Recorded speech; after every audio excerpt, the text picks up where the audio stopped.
बिहार सरकार जो वादा कर रही थी, बार बार ये बात आश्वासन दे रही थी कि किन्नर जाति नहीं होगी, उसको कैसे आप जातीय कोड में डाल दिए। हाईकोर्ट इस पर सबसे पहला मुहर लगाता है। राइट टू प्राइवेसी और राइट टू लाइफ, ये दो शब्द का जिक्र किया गया है पटना हाईकोर्ट में। जातीय जनगणना आप करा रहे हैं, आप सिर्फ उसमें जाति नहीं पूछ रहे हैं, आप उसमें कितना घर में कितना गाड़ी है, 17 सवाल है। घर में कितने 4 पहिया है, कितना 2 पहिया है, कितना 12 पहिया है, कै धूर जमीन है, कट्ठा जमीन है कि बीघा में जमीन है कि एकड़ में जमीन है, कितने बच्चे हैं, कितने पढ़े हैं, घर में कितने लोग के पास कंप्यूटर है। अब यही सवाल बच जा रहा था कि घर में खाना क्या बनता है। जो शिक्षक पहुंच रहे हैं घरों पर, वो सबसे पहला सवाल आपके नाम से भी पहले पूछ रहे हैं कि आप किस जाति के हैं। तो ये सर्वे कहां से हो गया? उसके बाद आपका नाम पूछा जा रहा है, आपके पूरे परिवार का हिस्ट्री डाला जा रहा है। जनगणना में भी तो यही सब पूछा जाता है। और इससे अलग सवाल क्या होता है? जातीय जनगणना में भी, जातीय जनगणना में तो इतने सवाल भी नहीं पूछे जाते हैं जितना इसमें पूछा जा रहा है। तो आपका सर्वे प्लस जातीय जनगणना है। जज ने ये बहुत महत्वपूर्ण बिंदु पर टिप्पणी की। उन्होंने कहा कि सरकार की मंशा पर हमको शक है। सरकार ये चाह रही है कि जातीय जनगणना कराकर जाति का जो पूरा डेटा है वो हर विधानसभा में अपने प्रत्याशियों को दिया जाए, ताकि चुनाव के समय इसका आकलन किया जा सके कि कौन सी जाति किस पार्टी को वोट करती है। ये हाईकोर्ट का टिप्पणी है, ये कोई हम नहीं बोल रहे हैं। पूरा 31 पन्ना का जो चुनाव लड़ने वाला प्रत्याशी आंकड़ों को लेकर सभा क्षेत्र घूम रहा है और अपने जाति के लोग से वोट मांग रहा है, उसको अगर पता है कि फलाना जाति हमको वोट नहीं दे रही है तो उसके पैरोकार में वो ज्यादा लग जाएगा। विधानसभा और लोकसभा चुनाव में फायदा उठाने के लिए सरकार जो है वो जातिगत जनगणना करवा रही है। और ये बात लिखा हुआ है, जो 31 पन्ने का जजमेंट आया है। तो शिक्षा नीतीश कुमार का फेल है, शराबबंदी फेल है, लगभग इनकी सारी योजनाएं फेल हो गई। अब इनके पास अंतिम जो तुरूप का इक्का था, क्योंकि बीजेपी धर्म पे लड़ाई लड़ रही है। बीजेपी, अब देखिए ना कर्नाटक इलेक्शन में क्या हुआ, बजरंगबली वर्सेस पीएफआई हो गया। 200 से अधिक जातियों की जनगणना हो रही थी। आप अगर एक जाति को 1% भी कंट्रीब्यूशन नहीं दे पाएंगे तो फिर काहे का विकास? तो ये तो प्रैक्टिकली संभव ही नहीं है कि आप सभी जातियों को बराबर दे दीजिए। कि अब एक जाति है भुइया, एक जाति है नटवा, दलित जाति में आती है, उनकी आबादी बहुत कम है, नगण्य है। तो उनको आप कितना प्रतिशत दीजिएगा? क्या उनको आप 0.0001% दीजिएगा और उससे क्या हो जाएगा उनका? केरल में जातीय जनगणना हुआ है क्या? केरला में जातीय जनगणना हुआ? पंजाब देख लीजिए, पंजाब में जातीय जनगणना हुआ है, महाराष्ट्र में जातीय जनगणना हुआ है कि आज वो सब इतना डेवलप स्टेट बन चुका। नमस्कार, आप देख रहे हैं द बिहार टॉप। मैं हूं आदेशपुरी। महागठबंधन सरकार का एक काफी महत्वाकांक्षी योजना जातिगत जनगणना। आपको बता दें कि इसका कार्य चल रहा था, दूसरा चरण चल रहा था, लेकिन पटना हाई कोर्ट ने जातीय जनगणना पर तत्काल रोक लगा दिया है और अगली सुनवाई 3 जुलाई को निश्चित किया गया है।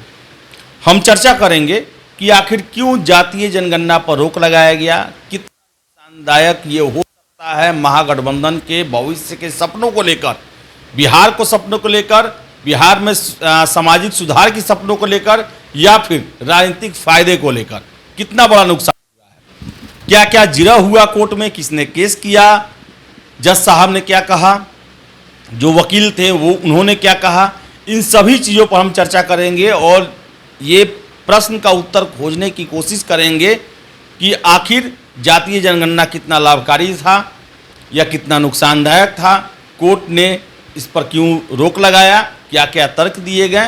हमारे साथ हमारे सहयोगी हैं उदीप्त, जजमेंट को पूरा पढ़े हैं, सभी इससे संबंधित खबरों को पढ़े हैं, लगातार राजनीतिक बहस में ये बने रहते हैं, इनसे ही हम समझेंगे। सबसे पहले उदीप्त, कोर्ट ने इतने महत्वाकांक्षी योजना पर रोक लगाया, कारण क्या था रोक लगाने का? किसने ये याचिका दायर की थी, किन आधार पर दायर की थी, जिसके कारण कोर्ट ने इसे कंसीडर किया और फिलहाल इस पर रोक लगाया है? देखिए, राजनीतिक एंगल से अगर देखा जाए तो नीतीश कुमार का जो ये जातीय जनगणना का कार्ड था वो निरस्त कर दिया गया, लेकिन हम इसमें राजनीति की बात नहीं करेंगे आदेश जी। राजनीतिक एंगल दूसरा हो सकता है। नीतीश कुमार के लिए जातीय जनगणना जो है वो वोट एकत्रित करने का साधन बन सकता है, बीजेपी के लिए साधन बन सकता है, लेकिन पटना हाई कोर्ट या देश का कोई भी जो न्यायालय है वहां पर राजनीति नहीं होती है, वहां पर कानून धारा से बात होती है। 5 केस कुल किए गए थे इसके खिलाफ, टोटल 5 पिटीशन डाला गया था। 5 पिटीशन का पहले हम जिक्र कर देते हैं। देखिए, पहला पिटीशन जो था उसमें पिटिशनर थे youth for equality versus state of Bihar, ये पहला पिटीशन था। दूसरा पिटीशन था Shri Akhilesh Kumar versus state of Bihar. तीसरा पिटीशन था एक सोच एक प्रयास, ये सब एनजीओ है, वर्सेस यूनियन ऑफ इंडिया। और चौथा पिटीशन था Reshma Prasad versus state of Bihar. Reshma Prasad transgender हैं और उन्होंने भी बजाते जाकर याचिका डाला था, पिटीशन डाला था कोर्ट में वर्सेस स्टेट ऑफ बिहार। और पांचवा जो है वो Mrs Muskan Kumari versus state of Bihar. ये 5 पिटीशन कुल पटना हाई कोर्ट में दायर किया गया था, दर्ज किया गया था। अब देखिए इसमें 3 अहम मुद्दों पर पटना हाई कोर्ट ने जजमेंट दिया है और बहुत तल्ख टिप्पणी की गई है। जो जज, 2 जज का बेंच था, विनोद चंद्रन और मधुरेश प्रसाद, यही 2 जज थे, विनोद चंद्रन और मधुरेश प्रसाद, जिन्होंने फैसला दिया है। और लंबी बहस हुई है, करीब 2 घंटे की बहस हुई है, जिसके बाद इस निष्कर्ष पर आया गया कोर्ट के द्वारा कि अब बिहार में जातीय जनगणना नहीं होगी। लेकिन साथ में फैसला यह भी दिया गया कि जातीय जनगणना का जो अभी तक का डेटा स्टोर किया गया है, जो पहला फेज हुआ और दूसरा फेज 15 अप्रैल से 15 मई के बीच में था, लेकिन 5 तारीख है आज और उस पर रोक लगा दिया गया। लेकिन जो आंकड़े कलेक्ट किए गए हैं अभी तक सरकार के द्वारा, उसको सुरक्षित भी रखना है, नष्ट नहीं करना है उन आंकड़ों को, और उससे आउट भी नहीं करना है और उसे बाहर भी नहीं करना है। अब देखिए 3 अहम मुद्दों पर हाईकोर्ट ने फैसला दिया है। किन किन बिंदुओं को हाईकोर्ट ने ध्यान में रखा? पहला बिंदु जिस पर हाईकोर्ट ने बजाते सरकार को फटकार भी लगाया है, पहला मुद्दा जो बना वो ट्रांसजेंडर समुदाय को लेकर बना। बिहार सरकार जातिगत जनगणना के पहले ये बात कह रही थी कि हम जो ट्रांसजेंडर है, जो किन्नर समुदाय है, उसको जाति में नहीं रखेंगे। लेकिन जब कोड आता है, आपको याद होगा जब कोडिंग हुआ तो उस कोड में किन्नर को डाल दिया गया। ये सबसे पहला जिस पर प्रश्न उठा कि आखिरकार बिहार सरकार जो वादा कर रही थी, बार बार ये बात आश्वासन दे रही थी कि किन्नर जाति नहीं होगी, उसको कैसे आप जाति के कोड में डाल दिए? हाईकोर्ट इस पर सबसे पहला मुहर लगाता है और पहला यही मुद्दा बनता है जहां पर जाति जनगणना को रोक दिया जाता है। दूसरा मुद्दा समझिए, राइट टू प्राइवेसी और राइट टू लाइफ, ये 2 शब्द का जिक्र किया गया है पटना हाई कोर्ट में। जातीय जनगणना आप करा रहे हैं, आप सिर्फ उसमें जाति नहीं पूछ रहे हैं, आप उसमें कितना घर में कितना गाड़ी है, 17 सवाल है। घर में कितने 4 पहिया है, कितना 2 पहिया है, कितना 12 पहिया है, कै धूर जमीन है, कट्ठा जमीन है कि बीघा में जमीन है कि एकड़ में जमीन है, कितने बच्चे हैं, कितने पढ़े हैं, घर में कितने लोग के पास कंप्यूटर है।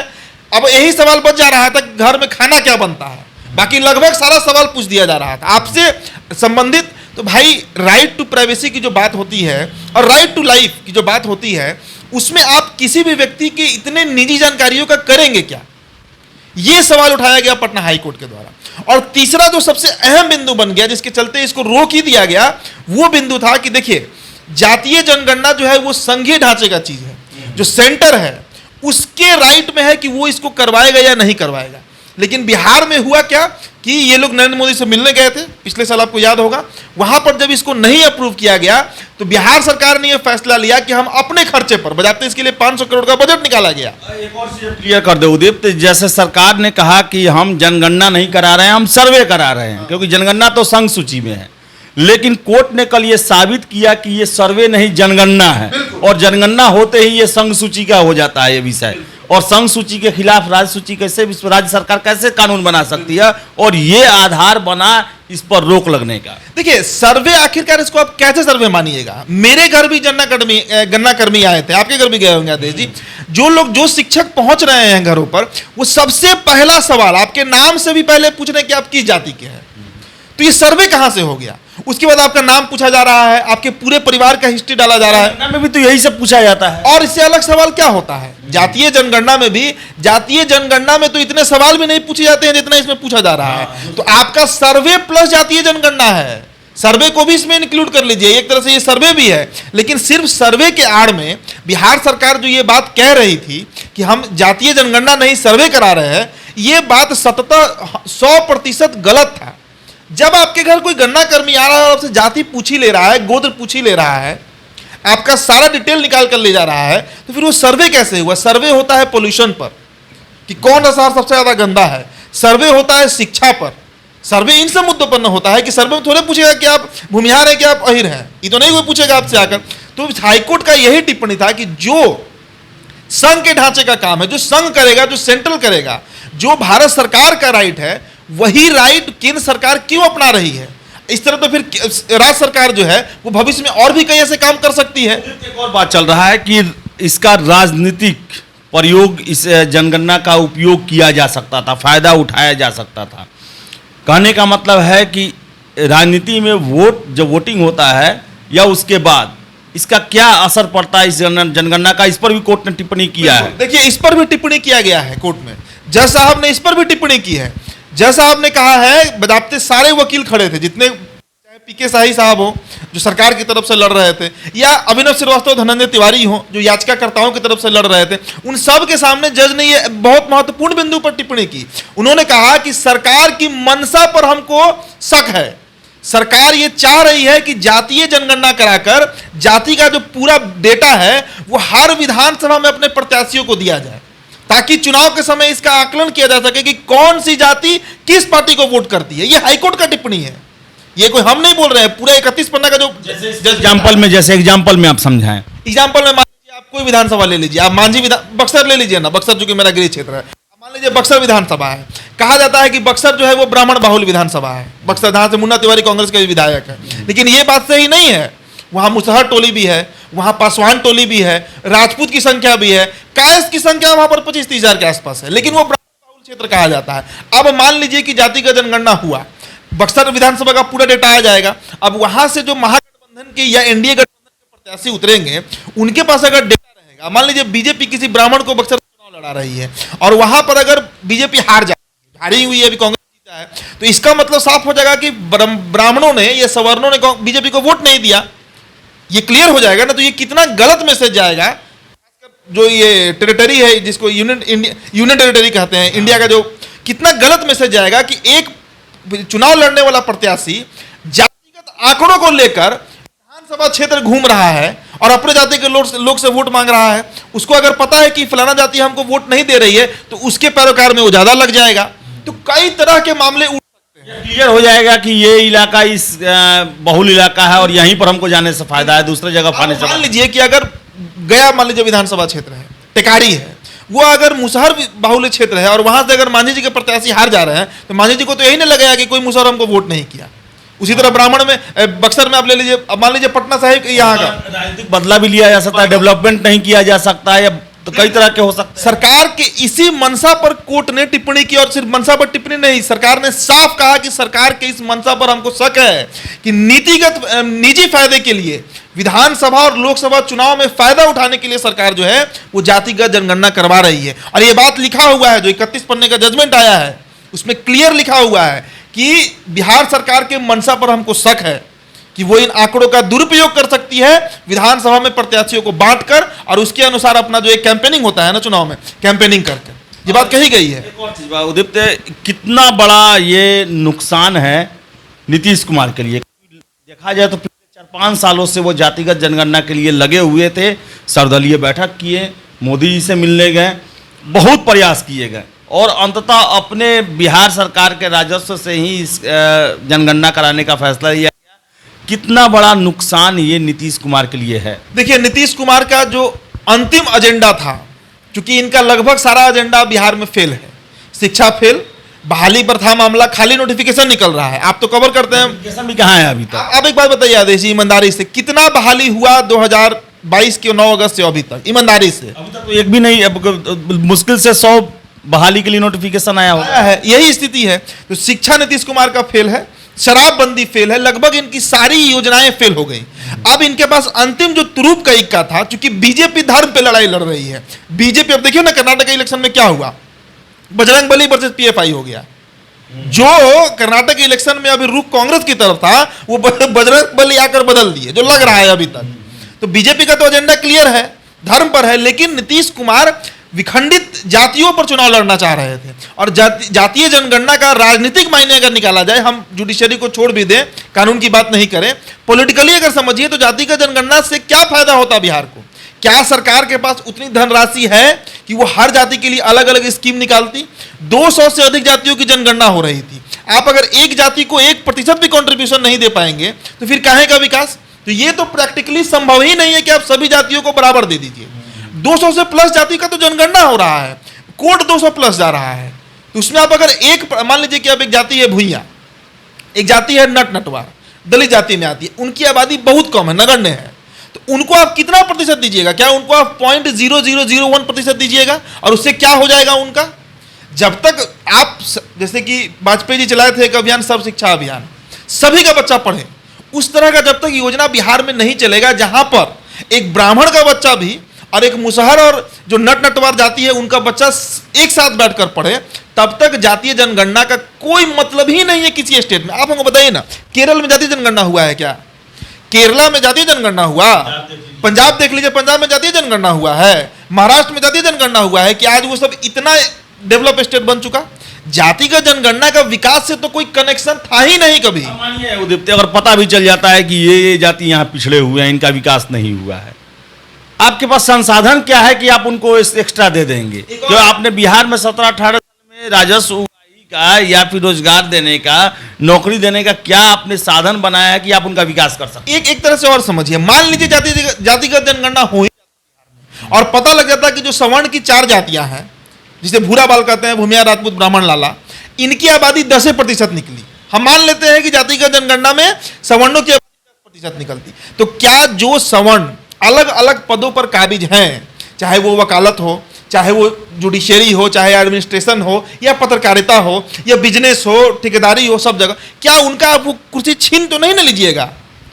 आपको अगर उनका जो लोअर स्ट्रेटा ऑफ सोसाइटी है, जो निचला तबका है, उनका विकास करना है तो आपको एक लंबी लकीर खींचनी होगी, उनको शिक्षित बनाना पड़ेगा। उसके लिए मूल जो प्रारंभिक शिक्षा है उस पर ध्यान देना होगा। तो आप नियोजित शिक्षक बहाल कर दिए, सारा खेल तो नीचे से ही शुरू हो रहा है ना। जब तक शिक्षा बेसिक, अब नर्सरी में ही अगर फीडिंग सही नहीं हुआ, 5वें क्लास तक आपको अक्षर ज्ञान नहीं हुआ, तो आगे आप जाली डिग्री बनवाते रहिए PhD तक का, कोई मतलब नहीं है उसका। तो जातिगत जनगणना से आदेश जी वैसे भी कोई बहुत परिवर्तन होना था नहीं, लेकिन इसका राजनीतिक फायदा जरूर मिल सकता था। अगर मान लीजिए लवकुश का वोट बिहार में 15% आ जाता तो नीतीश कुमार फिर उनको प्रलोभन देते, या बीजेपी ही उनको प्रलोभन देती। आरजेडी को कितना इससे नुकसान हुआ है? क्या आरजेडी देखा जाए तो बहुत ज़्यादा इसके लिए कोई ये नहीं थी, लेकिन चूंकि सरकार में साथ में है, वो भी जातियों की राजनीति करते हैं, समीकरण की राजनीति करते हैं, वो क्या नीतीश कुमार इतना ही दुखी होंगे या उनसे कम होंगे? देखिए, आरजेडी की स्थिति यही है, किसी तरह एन क्रेन प्राग्रेन तेजस्वी यादव को गद्दी चाहिए। आप देखिए ना, शराबबंदी पर ही कितना बोलते हैं तेजस्वी यादव, जातिगत जनगणना पर ही कितने एक्टिव है राजद के नेता लोग। ये सारी योजनाएं नीतीश कुमार की है, क्योंकि राजद का अपना जो वोट है वो है, लेकिन वोट किसी का खिसका बिहार में तो वो जदयू का खिसका है विगत 5-6 सालों में। तो सबसे ज्यादा वोट की दरकार जनता दल यूनाइटेड को है, आरजेडी को नहीं है। आरजेडी के साथ आज भी एमओए फैक्टर काम करता है, दलित कुछ है उनके साथ जुड़े हुए, तो उनको जातिगत जनगणना पर बहुत मतलब प्रो होना भी नहीं था, डिपेंडेंट नहीं थे वो लोग। बीजेपी भाई इस पर डिपेंडेंट नहीं है, बीजेपी का तो क्लियर एजेंडा है भाई, बजरंग दल वर्सेस PFI। लेकिन नीतीश कुमार के लिए अंतिम का इक्का था जिसको निरस्त कर दिया गया है। क्या लगता है अब जो जातिगत जनगणना जो कोर्ट के मामले में फंसा हुआ है, क्या ये 2024 में अब इसका उपयोग हो पाएगा कि नहीं? ये ब्रह्मास्त्र चल पाएगा कि नहीं? 24 में नहीं चल पाए, लेकिन कम से कम 25 में चलेगा कि नहीं? देखिए, अब इस पर कुछ भी कहना जल्दबाजी हो जाएगा, और हम कोई वकील नहीं है, हम कोई बहुत कानून के जानकार आदमी नहीं है। हम लोग खबर करते हैं, खबर पढ़ के करते हैं, या कहीं से बातचीत होती है तो खबर करते हैं, इसलिए। लेकिन कोर्ट का मामला है तो ये खींचेगा ही लंबा, क्योंकि हाई कोर्ट ने फैसला दिया है, कोई लोअर कोर्ट का फैसला नहीं है। और हाई कोर्ट के फैसले को जल्दी सुप्रीम कोर्ट भी नहीं बदलती है, बदल देती है लेकिन जल्दी नहीं। इस पर कई बार डिस्कशन होगा, कई बार विचार पुनर्विचार चलते रहेगा। 24 लोकसभा तक तो असंभव लग रहा है कि अभी जातिगत जनगणना होने जा रहा है बिहार में। तो आपको बता दें कि काफ़ी इसमें पहलू रखे गए हैं, संवैधानिक पहलुओं पर विचार किया गया है हाई कोर्ट में, चाहे वो संघ सूची का विषय हो, जो 7वीं अनुसूची में आपको पता है कि संघ सूची, राज्य सूची, समवर्ती सूची है, जनगणना संघ सूची का विषय है। इस पर चर्चा करने के बाद ये फैसला लिया गया है। फिर से आपको बता दें कि जो राइट टू प्राइवेसी है उसको भी ध्यान में रखा गया है, जीने का दैहिक स्वतंत्रता का अधिकार है उस पर भी विचार किया गया है, और इसके साथ साथ बता दें कि जो ट्रांसजेंडर हैं उनको लेकर भी विचार किया गया है। और सभी कानूनी संवैधानिक मुद्दों को ध्यान में रखते हुए पटना हाई कोर्ट ने जातीय जनगणना पर तत्काल प्रभाव से रोक लगाया है। तो संभावनाएं हैं कि इस पर रोक आगे लग सकती है, आगे कंटिन्यू रह सकता है, क्योंकि आपको बता दें कि इसका संवैधानिक आधार बड़ा ही मजबूत है। तो नीतीश कुमार का जो महत्वाकांक्षी प्रयास था बिहार में जातीय जनगणना कराना, कहना तो उनका ये था कि हम पूरे विकास का सर्वांगीण विकास के लिए बिहार के ये जनगणना करा रहे हैं, लेकिन कोर्ट की टिप्पणी में ये भी साबित हुआ कि इसका राजनीतिक उपयोग भी किया जाने वाला था। और जो जानकार हैं, जो राजनीति को देखते हैं, जो बिहार को लंबे अरसे से यहाँ के राजनीतिक सामाजिक आर्थिक स्थिति को देख रहे हैं, उनका यही कहना है कि जातीय जनगणना की आड़ में वोट बैंक को मजबूत करना था। तो क्या होगा आगे, ये सब कुछ अब कोर्ट पर निर्भर करता है। कोर्ट में वकील और जो जज साहब हैं उनके बीच में जिरा होगा, इसको लेकर तमाम सबूत रखे जाएंगे, तथ्य रखे जाएंगे और आगे इस पर विचार होगा। लेकिन फिलहाल यही है कि बिहार में नीतीश कुमार का जो सपना था जातीय जनगणना, उस पर हाई कोर्ट ने पानी फेर दिया है, तत्काल प्रभाव से रोक लगा दिया है। फिलहाल इस चर्चा में इतना ही। आपकी क्या राय है कमेंट बॉक्स में ज़रूर दें। बहुत बहुत धन्यवाद।